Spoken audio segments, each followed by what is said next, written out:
taariikhda waddankan yar ee kanaalkan nasiibka u yeeshay haddii aan dul istaagno intaanaa muuqaalkeena dhammaynin.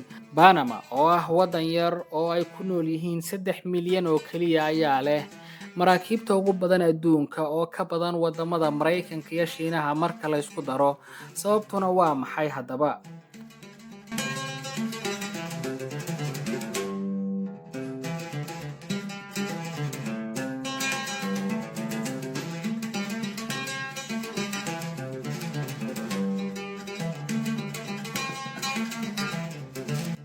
ugu horreyntii waa goobta ay ku taalla Panama, waxayna kaalinta koowaad kaga jirtaa mid ka mid ah wadooyinka ganacsiga badda ee ugu muhiimsan adduunka, kaas oo isku xidha badweynta Pacific iyo Atlantic-ka. Muddo 100 sano ah, kanaalka Panama waxaa marayay maraakiibta rabta inay ka fogaadaan marinka halista badan ee sii mara Cape Horn.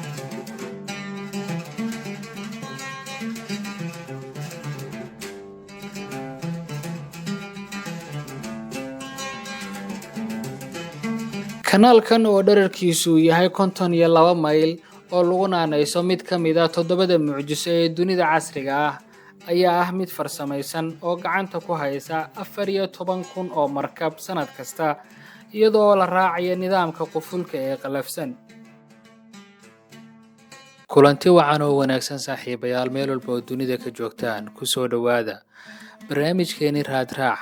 waxaan barnaamijka maanta ku eegi doonaa taariikhda kanaalka Panama iyo sida uu Mareykanku ku soo galay.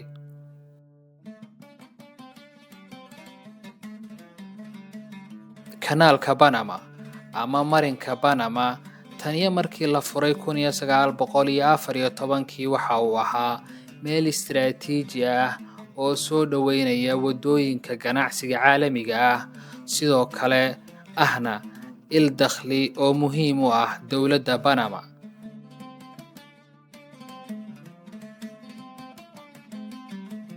si kastaba ha ahaatee, gacan ku haynta marin biyoodkan had iyo jeer kuma jirin gacmaha dadka reer Panama.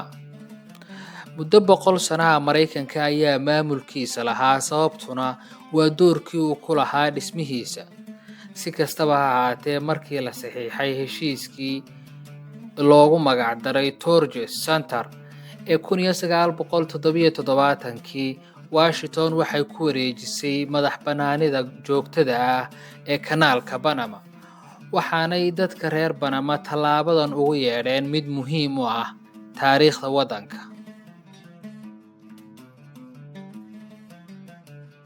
hadda taa waxaa su'aal ka keenay madaxweynaha la doortay ee Donald Trump, kaasoo ku dhawaaqay in maamulkiisa cusubi uu isku dayi doono inuu dib u hanto kanaalka Panama, sababtoo ah kharashka faraha badan ee maraakiibta laga qaadayo iyo goobta uu muhiimka ah ee uu ku yaalo ayuu u sababeeyey.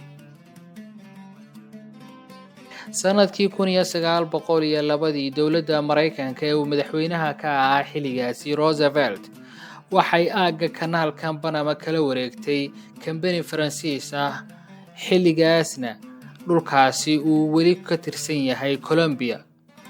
kambanigan Faransiiska oo ahaa kambanigii dhisay kanaalka Suez ee Masar wuu kari waayay inuu sii wado. dalka Colombia wuu diiday la wareegidda Mareykanka, kadib waxa uu bilaabay inuu taageero u fidiyo dhaqdhaqaaqa gooni-goosadka uu doonayo in Panama ay ka go'do Colombia. Mareykanka ayaa u aqoonsaday Jamhuuriyadda Panama dal madax bannaan 6 November 1903. isla sanadkaas November 18 waxaa la saxiixay heshiis loogu magac daray Haibwana Varela, kaas oo siiyey Mareykanka lahaansho iyo maamulka kanaalka Panama, una ogolaaday bilowga dhismihiisa. 10 sano kadib, kanaalka Panama ayaa si rasmi ah u furmay. dhismaheeduna waxa uu ka reebay maraakiibta inay u shiraacdaan agagaarka Koonfurta Ameerika ama ay isticmaalaan tareenka Panama si ay u kala gooshaan baayac mushtarka badweynta Atlantic-ga iyo Pacific-ga. gacan ku haynta Mareykanka ee kanaalkan waxay ka dhignayd in qayb weyn oo ka mid ah dhulka Panama ay ku jirto gacan dowlad shisheeye, taasina dadka reer Panama waxay ku abuurtay niyad jab weyn.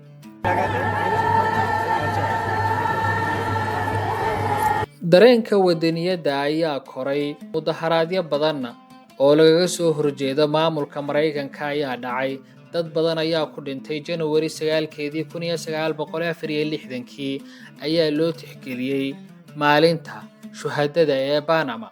taariikhdaas arday reer Panama ayaa tegay aagga kanaalka iyaga oo wata calanka iskuulkooda oo dalbanaya in la wareejiyo marinka.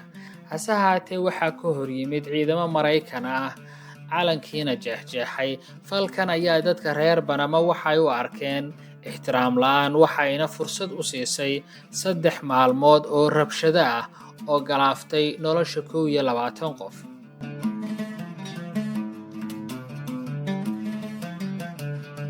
natiijo ahaan, xiriirka diblomaasiyadeed ee u dhexeeya Washington iyo Panama ayaa hakad galay, taas oo keentay cadaadis caalami ah oo lagu doonayo in wadaxaajoodka la bilaabo lana gaadho heshiis cusub. Sebtembar 7, 1977, madaxweynaha Mareykanka Jimmy Carter iyo hogaamiyihii Panama xilligaasi waxay saxiixeen heshiisyadii horseeday in Mareykanku ugu dambeyntii wareejiyo kanaalka Panama. bilo ka hor, Carter waxa uu dagaal la galay Koongareeska Mareykanka si uu uga gaadho ansixinta heshiisyadan, isagoo oo hubinaya waqtigaasi in heshiisyadu ay yihiin kuwa lama huraan ah si loo hubiyo sii wadida isticmaalka waxtarka leh ee kanaalka ee baahiyaha ganacsi iyo amniga dowladaba. sidaa awgeed, Panama waxay siisay Mareykanka xuquuqda lagama maarmaanka ah ee uu ku shaqeeyo kanaalka ilaa December 31, 1999. laga bilaabo waqtigaasi, marinku wuxuu si buuxda ugu wareegay gacmaha reer Panama. heshiiskii labaad ee loo yaqaanay heshiiskii dhexdhexaadnimada joogtada ah iyo howlgalka kanaalka Panama ayaa dhigaya marinka baddu uu yahay qayb ka mid ah dhulka Panama iyo inay noqon doonto dhexdhexaad joogto ah. labada heshiis waxaa ilaalinayay sharciga caalamiga ah, sidaa darteed lama garanayo sida uu Trump isugu dayi doono inuu soo ceshto dhulka horey loogu wareejiyay Panama. Mareykanku waxa uu sii ahaanayaa isticmaalaha ugu weyn ee kanaalka Panama sida laga soo xigtay dowladda hoose, taasoo ka dhigan ku dhawaad 67% wadarta guud ee xamuulka laga qaado wadadan.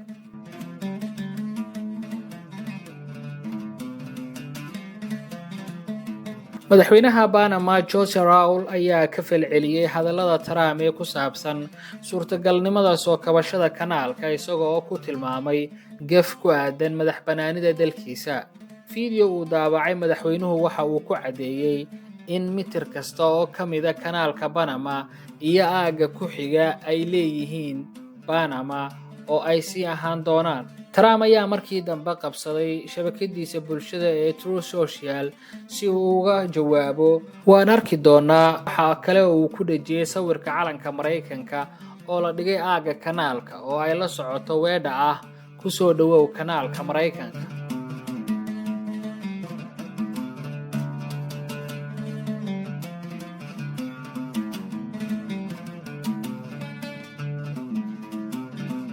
marinkan dhererkiisu waa 82 kiiloomitir, lana mid ah 250 mayl.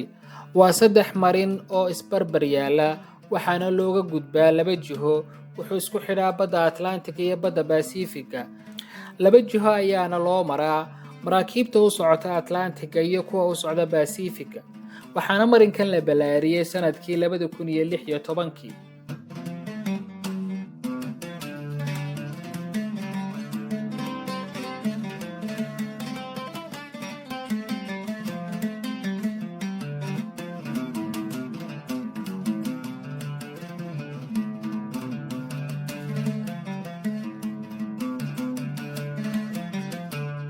taariikhda wadankan yar ee kanaalkan nasiibka u yeeshay haddii aan dul istaagno intaana muuqaalkeena dhammaynin.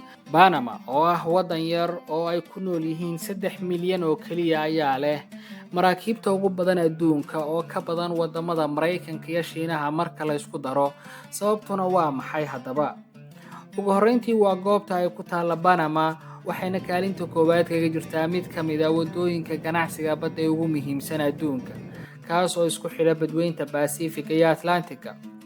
muddo 100 sano ah, kanaalka Panama waxaa marayay maraakiibta rabtay inay ka fogaadaan marinka halista badan ee sii mara Cape Horn. Kanaalkan oo dhererkiisu yahay 52 mayl oo lagu naanayso mid ka mid ah 7 mucjiso ee dunida casriga ah ayaa ah mid farsamaysan oo gacanta ku haysa 14,000 oo markab sanad kasta iyadoo la raacayo nidaamka qufulka ee qalafsan.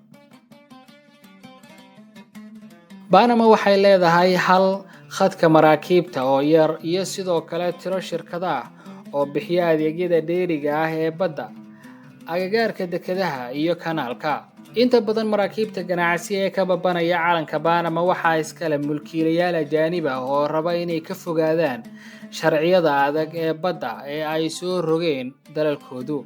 Panama waxay ka shaqeysaa waxa loo yaqaano diiwaan furan, calankeeduna wuxuu bixiyaa faa'iidooyinka diiwaangelinta sahlan iyo awoodda lagu shaqaaleysiinayo shaqaale ajaanib ah oo jaban. Sidoo kale dadka ajaanibka ahi ma bixiyaan canshuur dakhli ah. Ilaa 8,600 oo markab ayaa calanka Panama wata. Marka la barbar dhigo, Mareykanku waxa uu leeyahay ilaa 3,400 oo markab oo diiwaan gashan, iyo Shiinaha oo isagana leh in ka badan 3,700.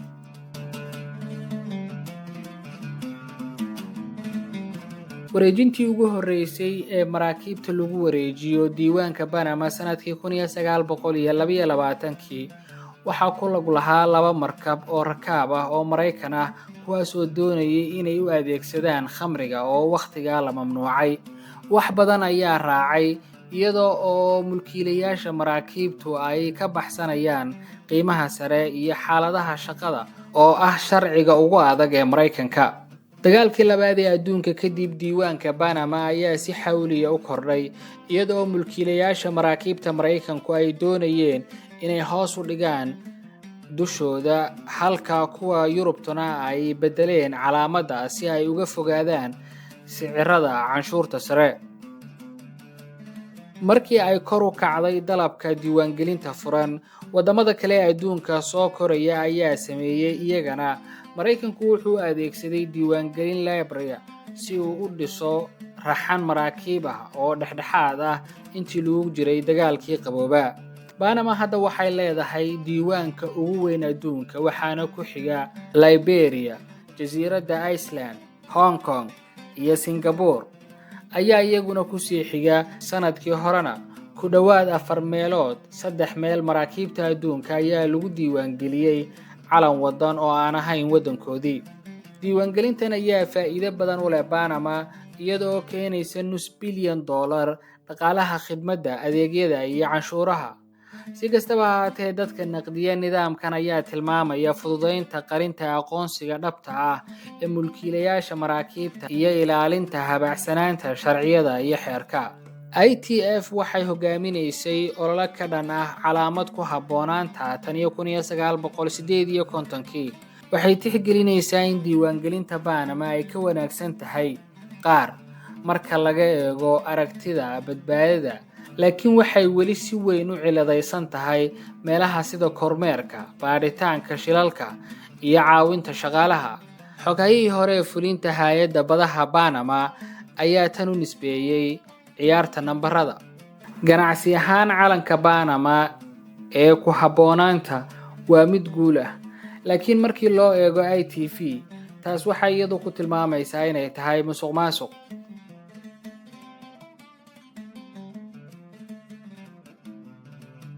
Inta ayaan ku soo afmeeraynaa saaxiibayaal barnaamijkeennii Raadraac.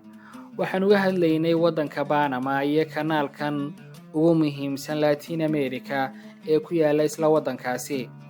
Intaan dib ugu kulmi doona barnaamijkan kiisa xiga, waxaan idinkaga tegayaa sidaa iyo nabadgelyo.